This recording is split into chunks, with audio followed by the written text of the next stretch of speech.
Donald Trump has made it clear that he's going to fulfill every promise that he has. And if you've not tuned into Hollywood Unlocked social media, please take a break right now. Push pause. Go, or if you're listening to it, just push pause. Go over to social media, follow Hollywood Unlocked, because you need to see the daily updates with his cabinet picks. Because at this point, this is not even The Apprentice. This is like Love and Hip Hop. Ain't got nothing on what this man is doing. Lemuel Plummer from Zeus Network, you need to reach out to the White House and do a deal right now, because Donald's desk is crazy. And you know what? What lets me sleep well at night, and I say this to Rob when I see him, y'all voted for it. Y'all voted for it. The reason why I won't subscribe to being frustrated or upset is I know who I voted for. Yeah, I know who you voted for. I know who you voted for. Did you vote? You didn't vote. You're part of the problem. It was in Illinois. I couldn't. Yeah, it was the whole thing. Mail-in ballots. Look, listen. I know. I had to do the signature. My mom didn't want to forge my signature to submit the ballot in Illinois. That inconvenience that our ancestors died for was worth the fight. Because now, guess what? The Cheeto in charge is going to do everything he told you he was going to do. So on one hand, you can't be mad at him because he's a man of his word. He going to tell you who he is. He going to tell you what he going to do, and he going to do it. Now, some people say, oh, the delivery. Okay, delivery. Oh, well, it's just his personality. I don't want to hear excuses. I don't want to hear any reservations. I don't want to hear fear. I don't want to hear that your cousin was snatched from you in the middle of the night the way they did slaves. Because you voted for him. And you know what? I'm not turning into one of those Americans that say, not my problem. Because technically, a lot of the shit y'all getting ready to deal with is not my problem. But as Americans, and when it comes to humanity, it's all of our problem. Because that's what America does. It shares in all of our problems. Well, America got a problem because they're still coming to grips with the fact that in 2024, we've re-elected Donald Trump to be our next president. And he's not letting his grip slip when it comes to his promise of mass deportations. Now, when you think about what happened way back in the day in Germany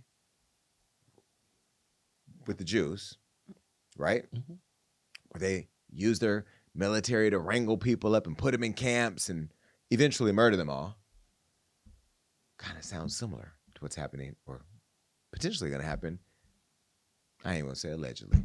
Because Donald Trump has promised all of his constituents that he's going to close up all the borders and conduct mass deportations on the first day of his new presidency. This week, he even confirmed that as part of his day one plan, he will declare a national emergency and utilize our military, the United States military, to conduct these mass deportations, something that hasn't happened in history. Take a look.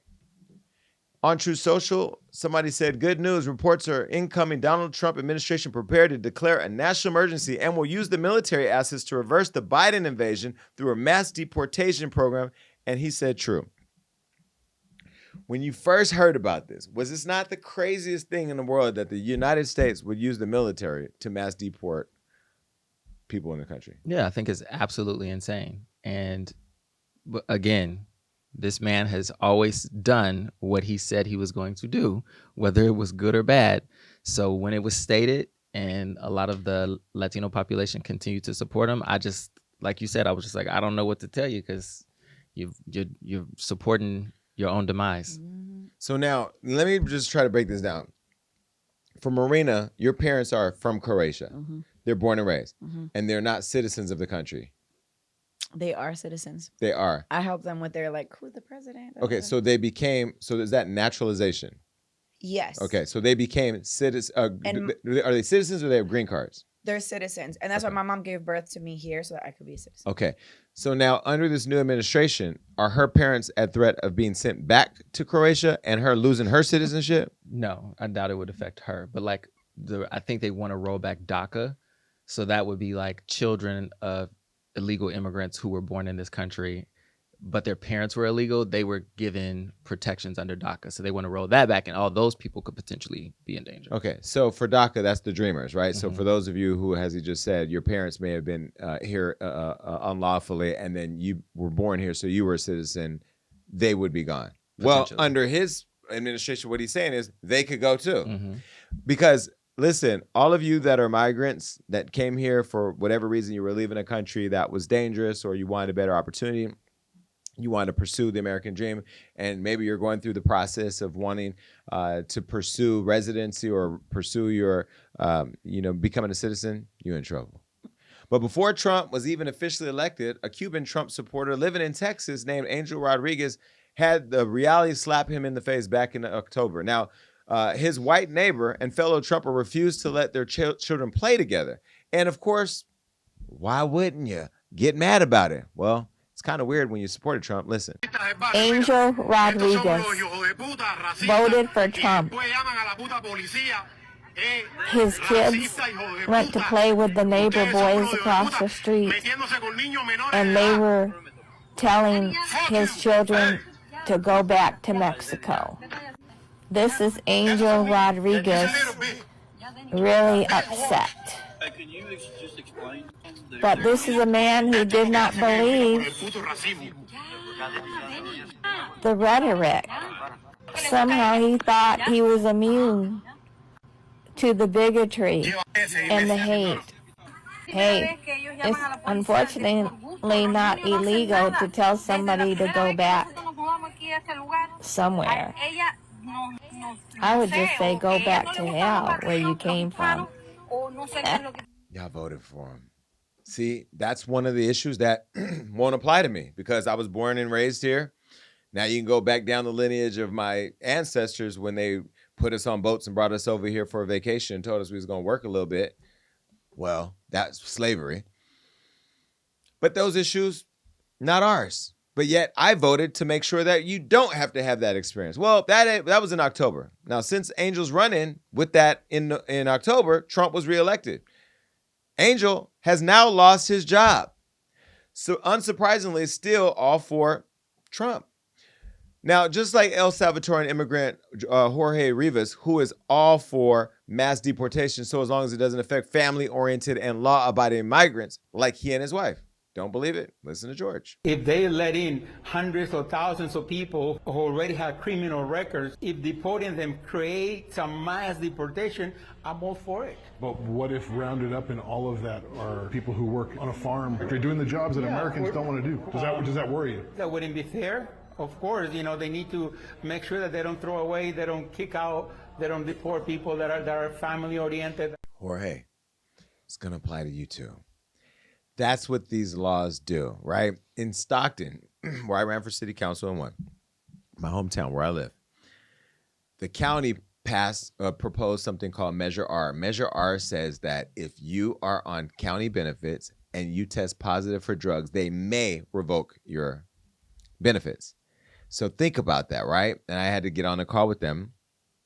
And I said, so if my mother, who was on drugs, on heroin, who had me living in a motel with her because we got evicted, we're on public benefits, she tests positive, we now lose those benefits. So then what happens to her and me? I had to humanize it to make it real. Like you, Jorge, or George, I don't know if it's Jorge or George or whatever, spelled the same way. Well, that's why you have to be involved with laws and understanding the stuff that you're voting for and the people that are going to make those laws. Because this is what happens. Does it make sense that somebody says, well, I like what he's doing, but if he does that, that's not fair. Well, that's what he said he was going to do. Does it make sense? No. I feel like it's very black and white and there's no gray. Everyone's like, oh, but just not the kids or not this, but I feel like it's going to be everybody. But now I'm thinking when I was born, my dad was not a citizen. So does that mean I'm going to go? I don't know. It depends on how much Trump wants If y'all y'all out of see here. me. Well, Trump's new border czar and former ICE director Tom Homan disagrees with Jorge. This is what he said. We have seen one estimate that says it would cost $88 billion to deport 1 million people a year. I don't know if that's accurate or not. Is that what American taxpayers should expect? What price do you put on national security? Is that worth it? Is there a way to carry out mass deportation without separating families? Of course there is. Families can be deported together. I hear a lot of people say, the talk of a mass deportation is racist, it's threatening to the immigrant community. It's not threatening to the immigrant community. It should be threatening to the illegal immigrant community.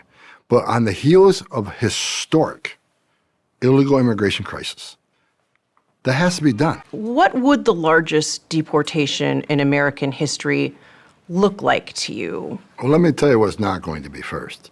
It's not going to be a mass sweep of neighborhoods. It's not going to be building concentration camps. I've read it all. It's ridiculous. But if mass deportation is not going to be, as you said, massive sweeps and concentration camps, There'll be concentrated. what is it? There'll be targeted arrest. We'll know who we're going to arrest, where we're most likely to find them based on numerous investigative processes. Well, not to mention there's police immunity, which the president said he wants to give to all police, which means that when they do these arrests, something goes wrong, it's the price of doing business. Again, people aren't paying attention. I'm not going to start screaming and yelling about it because I'm not going to let them disturb my peace. I'll keep using my platform to highlight conversations, to tell my friends how I'm voting, how they should vote. But again, at the end of the day, you all get to make the decision. So at least for 2 years until there are elections in the Senate or in the House, we're going to continue to go through what potentially may be the most aggressive change in our government that we've ever seen, right? What do you think? Look, they continue to say in our face what they're going to do, and it's interesting because I'll go through like the comments for if a post goes up on Hollywood Unlocked, and it's so hard to watch people try to explain around the truth that is coming out of these people's mouths. So if you want to do a mass deportation of millions of people in a year, they're going to have to like go into neighborhoods. They're going to have to go into businesses. There's just no way to do it. And especially if you're saying we're going to use the military to do it, like what other way do you possibly go about that process? Yeah. And not to mention all the other cabinet changes. We didn't even break all that down today, but you should go Google and do research or go on Hollywood Unlocked and look at all the cabinet changes. Matt Gaetz, who was literally just about to resign, or he just resigned from Congress because he was getting ready to get a report released where he had sex, well, I'll say allegedly for the show, but had sex with a 17-year-old in front of her friend. And they had found that in an investigation. He's now going to be over Attorney General. The Attorney General, who's going to be the most powerful person in law in our country. Vince McMahon from WWE, his wife is now going to be over the Department of Education, which he's saying he's going to get rid of. Dr. Oz. Dr. Oz, who we have to blame Oprah for creating because she actually created him, and Dr. Phil, who also went after Kamala. Dr. Oz is going to be over something in the medical. What is he going to be doing? Is it CMS? And no, HHS is going to be Robert Kennedy Jr. Yeah, and Dr. Oz is over. Oh, he's going to oversee Medicare and Medicaid. Medicaid. Yeah. So all y'all seniors are out of here. You're out, potentially. Not going to lose no sleep. Here's the deal. I don't want to be the American that says it's not my issue, but I keep seeing black people posting this immigrant thing saying, black people mind your business. No, that is not how the United States should be working. That's not how we should be uniting as a country. If we only vote on our issues, our interests, only, meaning if I voted against anybody who didn't want to give tax breaks, that means every other thing that I believe is important isn't important. So rights for LGBTQ, IA plus and all other people, women's reproductive rights. That if I said like all I care about is making money, which is what I really believe this whole group is about. They just want to make money. Even to the extent that Robert Kennedy Jr., who I enjoyed immensely here on the show, the Jason Lee show, you're gonna go check that interview out. He's now saying that he doesn't believe in vaccines and all the other things that could really change how the federal government supports healthcare on a national level and how he wants to make America healthy again. But then he was pictured on a jet with Elon and the president eating McDonald's. Like, it just doesn't even make sense. At this point, they're laughing in our faces. And I really think that this election and all the cabinet picks is more about retribution for what the country did to him over the last 4 years. Still in the election, that he's just going to come in and disrupt everything as much as he can and leave us here to deal with it for the next 30 years. My reminder to all of you, you voted for it. So I'm going to peacefully move on. Bye.